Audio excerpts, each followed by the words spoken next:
Alors j'ai juste fait une vidéo avant sur, on va dire, je sais pas comment je pourrais appeler ça, sur le Doji Shimoku Sakata, si vous voulez un petit peu pour comprendre l'idée. Donc je suis parti sur un Doji avec un range temporel de 26, avec l'exemple que j'ai donné un petit peu dans l'autre vidéo, mais c'était un peu plus bas sur le marché. Là, on est sur le CAC. J'ai effacé les dernières bougies ici, mais je suis revenu là, sur le niveau du sommet. Parce que j'avais fait des vidéos ici, même une vidéo live où j'attendais la bougie qui va suivre celle-ci. Et en fait, on peut appliquer le même principe sur n'importe quel range temporel. Alors, et vous n'êtes même pas obligé de suivre on va dire, les nombres de Ishimoku, mais on va rester dessus, bien sûr, hein. Donc, si je pars de ce sommet-là, eh ben, je peux très bien le faire depuis, appliquer le même principe depuis un range de 9. Et c'est ce que je vais faire. Et ici, en plus, ça sera une configuration légèrement différente. Enfin, pas légèrement, elle sera différente par rapport à l'autre vidéo. Pourquoi? Parce qu'on voit bien ici que je vais appliquer le même principe, mais je vais effacer bougie après bougie des creux. Et donc, en fait, on va avoir un range qui va être différent. Tandis que dans l'autre vidéo, là, sur ma bougie, sur mon range temporel de 26, on était pris dans un range entre creux et sommet. Et on voyait qu'il n'allait pas se modifier, que le range allait être le même. Mais on peut faire la même chose avec un range qui se déplace. Si vous comprenez pas ce que je veux dire, ça va s'éclaircir tout de suite. Donc, ce que je vais faire, c'est que maintenant ici, je vais tracer la même chose que j'ai fait dans l'autre vidéo, avec une petite subtilité, je vais mettre une flèche, mais vous allez comprendre pourquoi je mets une flèche. Donc là, je vais compter, hein, après je compte plus, mais 1, 2, 3, 4, 5, 6, 7, 8, 9. Donc je vais créer une bougie temporelle de 9 périodes. Je peux le faire sur n'importe quelle période, ici. Et donc je vais la tracer depuis là, hein, comme je l'ai fait avant. Donc je fais ça.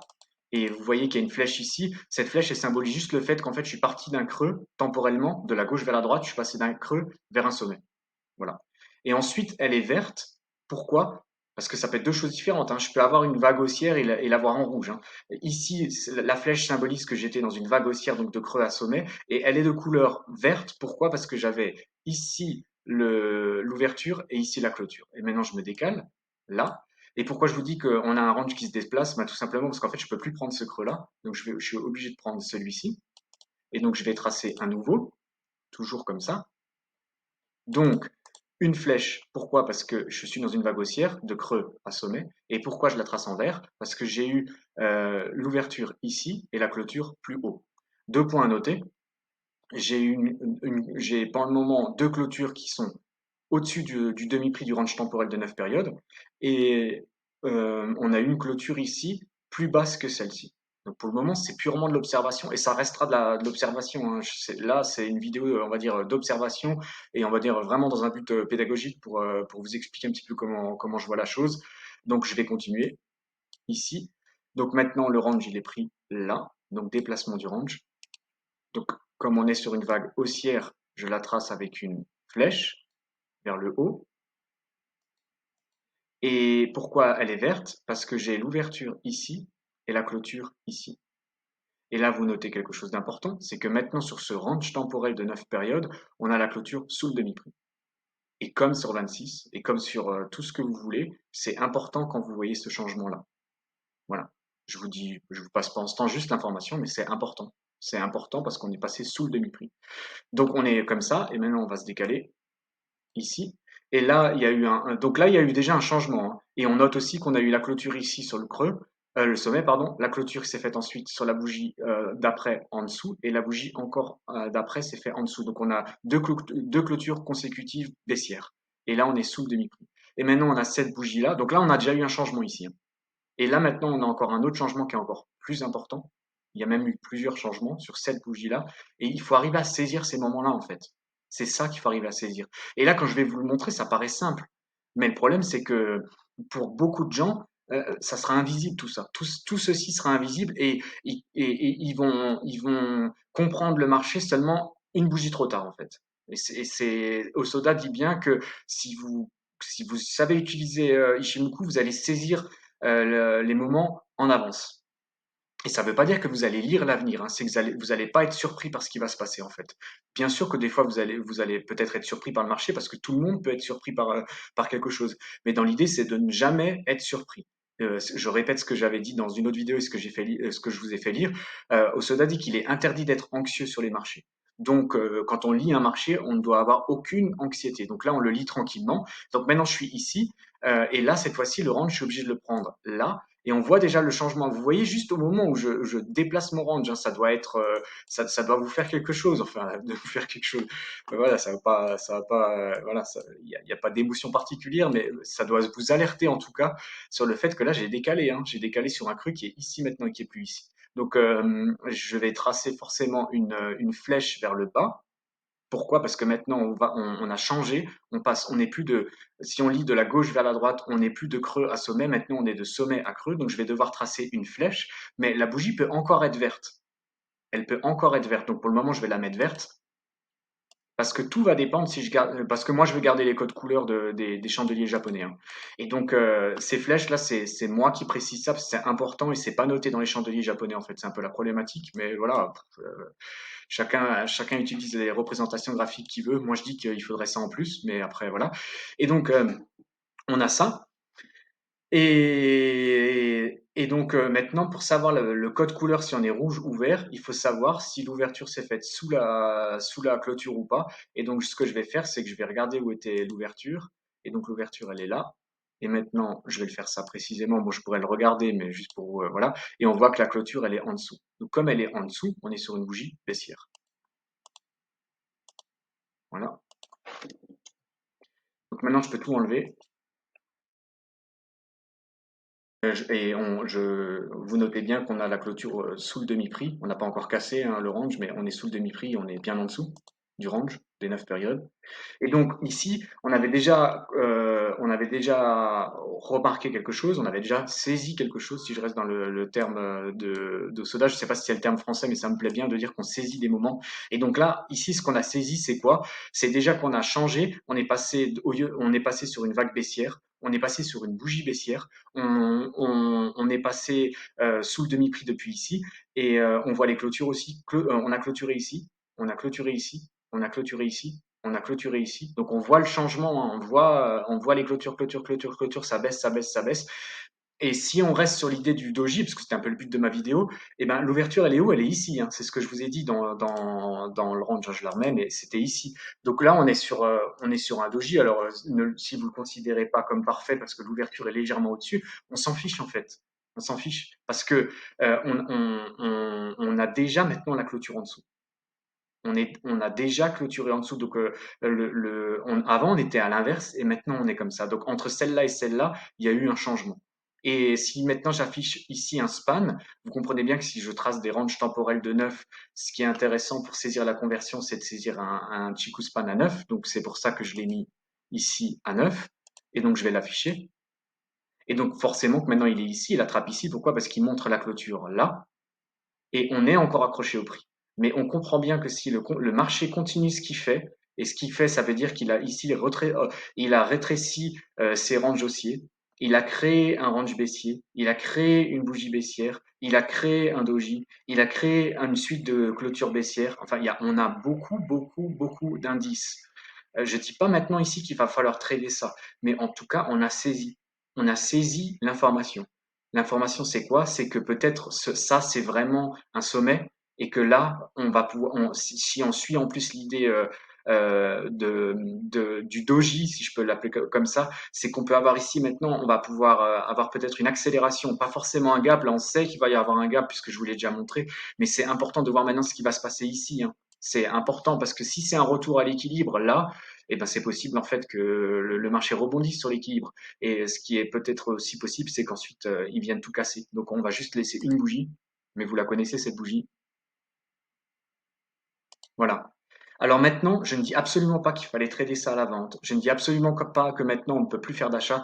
Tout ce que je veux dire, c'est que d'un point de vue théorique Ishimoku, en appliquant ce genre de principe, on peut avoir une chance par rapport à d'autres traders qui n'utilisent pas l'Ishimoku. Et là même, vous voyez que c'est l'Ishimoku dans un sens large, hein. C'est une vision de l'Ishimoku. C'est même pas les lignes de l'Ishimoku, c'est même pas le Chiku de l'Ishimoku. C'est avoir une vision de l'Ishimoku. Là, je me suis basé sur 9 périodes, mais vous voyez que j'ai pas affiché les lignes. J'ai affiché un Chikou, mais j'aurais même pas eu besoin de l'afficher puisque on comprenait en traitant bougie après bougie, on comprend tout ça s'intègre dedans. Je pourrais afficher le demi-prix aussi avec des retracements. Je dis pas qu'il faut pas afficher les lignes, hein, c'est pas ça que je dis, mais il faut que tout soit dans votre tête en fait. C'est ça l'idée. Je pense qu'on peut avoir l'Ishimoku dans nos têtes. Après, avoir l'appui graphique, c'est très important. Voilà, mais il faut comprendre ça. Et en tout cas, cette bougie-là, et je l'ai fait live, je vous l'avais montré quand on était ici, je vous l'ai fait live pour vous dire, j'ai pas été surpris en fait. J'avais aucune prétention dans cette vidéo de dire ah vous voyez je vous avais dit que ça allait faire ça. C'était pas ça que je voulais vous montrer. Ce que je voulais vous montrer c'est que je n'avais aucune anxiété si maintenant j'étais ici et que je me demandais s'il fallait sortir du marché ou pas et que j'étais en plus-value et que il y avait deux possibilités. Vous comprenez bien l'idée. Soit je fais un plan, ça dépend aussi où je suis rentré. Soit je fais un plan en me disant ouais mais il y a encore possibilité de rehausser. Mais si maintenant j'étais sur le sommet, ici c'était déjà ici, mais ici c'était le moment et on voyait, hein, on voyait. Pourquoi je serais resté en fait? Pourquoi alors que ici j'avais détecté ce que je pensais être un sommet, pourquoi je serais resté ici? Et il y aurait eu de la frustration. On en revient aussi sur la vidéo d'hier où je disais on ne sort pas sur conversion et j'ai dit je ne parle pas seulement de conversion du Kinkoyo. Si là vous attendiez une conversion du span 9, eh ben vous serez alors sorti ici. Mais pourquoi sortir ici alors que vous aviez beaucoup d'indices ici? Et si vous vous trompez et que vous tracez des choses comme ça, que vous pensez qu'ici il y a un indice clair et net que le marché va baisser et qu'ensuite en fait il rebondit sur l'équilibre et il repart, c'est pas grave en fait. C'est pas grave. Vous avez pris vos plus-values, mais votre analyse était correcte. Hein. Était correcte dans le sens que on est sur un moment là. Vous avez saisi un moment important du marché. Si ensuite la finalité elle est inverse par rapport à votre analyse, ça c'est autre chose. Mais il faut déjà saisir les moments. Et donc, si vous sortez ici, à la clôture de cette bougie, ou même celle d'avant, mais vous sortez ici, et qu'ensuite le marché part à la hausse, comme je vous l'ai dit, c'est pas grave, je me répète, mais si par contre vous sortez et le lendemain le marché gap, vous devriez être content de votre analyse. Vous devriez vous dire, voilà, en tout cas, je pouvais pas deviner que le marché allait gaper, je pouvais pas deviner qu'il allait aller pile ici, quoique, mais je pouvais pas deviner tout ça, mais j'ai pris la bonne décision et pas des décisions hasardeuses. Elles ont été faites sur une analyse concrète, factuelle sur le marché, en utilisant des outils très très simples. Voilà un petit peu ce que je voulais montrer ici. Et donc là, je l'ai utilisé sur un range temporel de 9. Sur l'autre vidéo, je l'ai utilisé sur un range temporel de 26. Vous comprenez bien que suivant ce que vous devez faire et suivant ce que vous voulez faire, vous n'allez pas forcément utiliser le range 26. Si l'idée c'est de saisir le moment ici où vous sortez de position, suivant la temporalité à laquelle vous êtes rentré, vous n'allez pas attendre une cassure à 26. Ça n'a pas de sens en fait. Ça pourrait avoir du sens à certains endroits, à certains moments, mais ici, bah, je vais vous afficher Chikou à 26. Ça va vous parler tout de suite.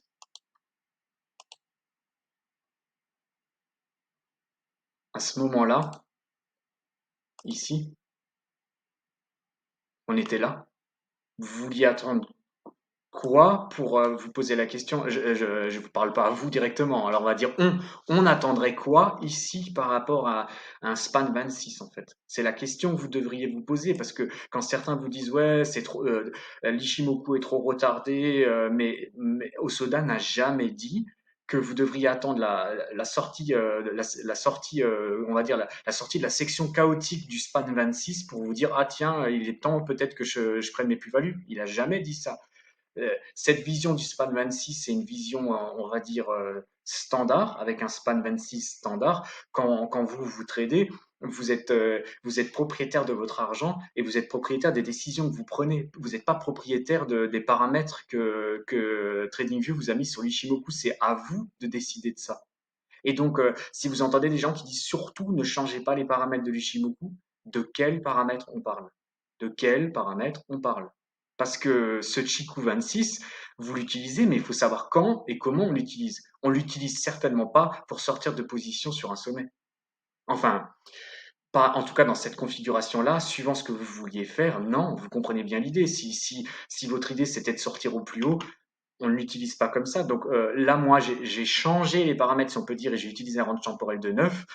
Si quelqu'un me dit que j'aurais pas dû faire ça, je l'écoute pas en fait, et ne les écoutez pas. Une fois que vous comprenez un peu la logique, euh, rester, si c'est possible, sur les nombres de l'Ishimoku. Et là encore, je ferai beaucoup de vidéos là-dessus où je vous expliquerai euh, pourquoi on les utilise, à quel moment on les utilise, et il faut qu'ils aient du sens. Ici, maintenant, si j'avais utilisé un range de 9 là, et que le marché ne fait rien, ne me montre rien sur un range de 9, je parle par exemple du CAC 40, et que je le refais une prochaine fois et qu'il me montre rien sur un 9, et que je le refais une prochaine fois et qu'il me montre rien sur un 9, que ce soit sur des creux et des sommets, et ben, je partirais d'un principe très simple, c'est qu'en fait, a priori, un span 9 sur ce genre d'actif ne sert pas à grand chose. Ça ne veut pas dire que les Shimoku ne marchent pas, ça veut peut-être tout simplement dire que ça ne marche pas ici. Et donc, je ne vais pas m'entêter bêtement à utiliser un span 9 si les informations que ça me donne ne sont pas utilisables sur les marchés. Donc là, l'information que je voulais voir, c'est si le marché allait marquer quelque chose à l'issue de ce changement. Il l'a fait. Donc, pour le moment, juste avec ça, je peux me dire que, en tout cas là, sur ce marché, sur ce moment, sur ce sommet, le span 9 était important à utiliser, tout simplement. Voilà. Allez, à plus, ciao. Donc, faut que j'arrête de faire ça parce que je me trompe à chaque fois. À plus.